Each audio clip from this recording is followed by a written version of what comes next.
Aurélie Filippetti a décidé de briser le silence. Ce lundi 29 novembre, sur France Info, l'ex-ministre a affirmé avoir été sanctionnée pour avoir refusé des avances de Jérôme Cahuzac. Des faits qui se seraient déroulés alors qu'elle était députée de la Moselle et que Jérôme Cahuzac était président de la Commission des finances à l'Assemblée nationale. Des faits sur lesquels elle a décidé de revenir, ce mardi 30 novembre, alors qu'elle était invitée sur le plateau de C'est à vous.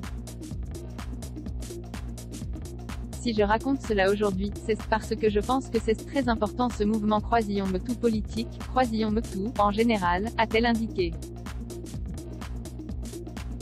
Celle qui est aujourd'hui enseignante a d'abord tenu à préciser qu'elle n'avait pas été agressée, au sens où cela n'a pas été une tentative de viol. Avant d'expliquer, mais c'était du harcèlement par texto sur un lieu de travail.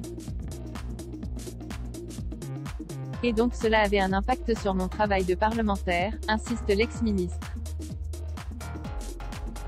Et d'ajouter, et surtout, au moment où il a compris que je ne céderais pas, à ce moment-là, il est devenu absolument odieux, il ne m'adressait plus la parole.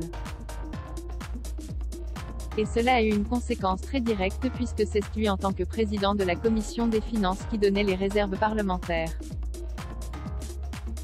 Et je me suis retrouvée avec une réserve parlementaire, qui permet aux députés de financer des associations dans leur circonscription, réduite comme peau de chagrin.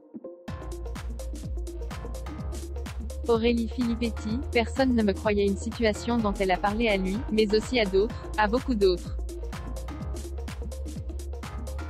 J'en ai parlé à tous les gens à qui je pouvais en parler à l'Assemblée nationale, assure Aurélie Filippetti. Jean-Marc Ayrault, François Hollande ont notamment été mis au courant.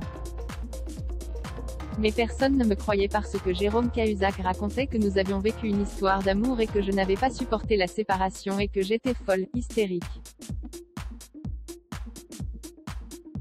Regrette-t-elle.